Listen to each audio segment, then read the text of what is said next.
भावगीत, गवळण असे विविध गीत प्रकार घेऊन आम्ही आलो आहोत. भावगीताकडे वळूया. सुरेश वाडकर आणि अशोक पत्की ही खरं तर एक स्वर आणि संगीताची अशी अजोड जोडी. संगीतकार अशोक पत्की एक अत्यंत साधा पण म्हणूनच एक महान कलावंत. काळाची पावलं ओळखत नवीन संगीत देणारे, नवीन संगीतकारांना प्रोत्साहन देणारे, नव्या गायकांना प्रोत्साहन देणारे असे हे संगीतकार. सुमन कल्याणपूर ते वैशाली सामंत आणि अजित कडकडे ते स्वप्नील बांदोडकर अशा सगळ्यांच्या सह ताजं टवटवीत संगीत देणारे असे हे संगीतकार.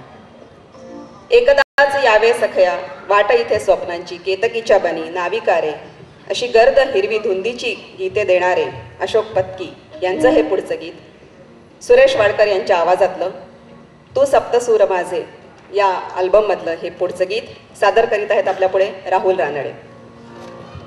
माझ्या मना ताराशा संकारल्या, माझ्या सवे घेतात तू दाही दिशा गंधारल्या.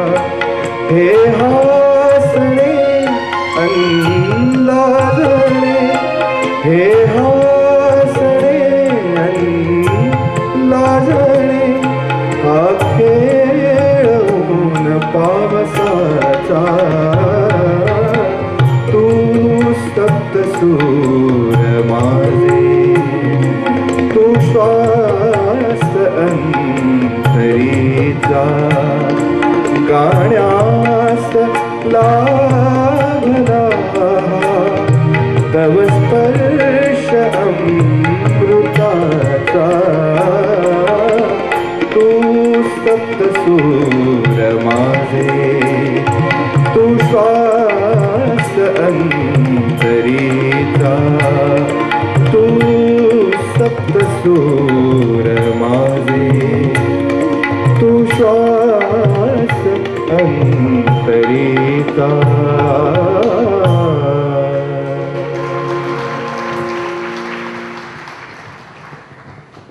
पुन्हा वळूया नाट्यगीताकडे. कृष्णाजी प्रभाकर खाडीलकर यांचे संगीत मानापमान हे नाटक म्हणजे मराठी रंगभूमीवरील संगीत नाटकांचे नवे युग. बालगंधर्व, गोविंदराव टेंबे अशा मातब्बर मंडळींनी हे नाटक आणि त्यातील संगीत अगदी रसिकांच्या हृदयापर्यंत पोहोचवलं.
मंडळी, संगीत अगदी आपल्या जन्मापासूनच आहे.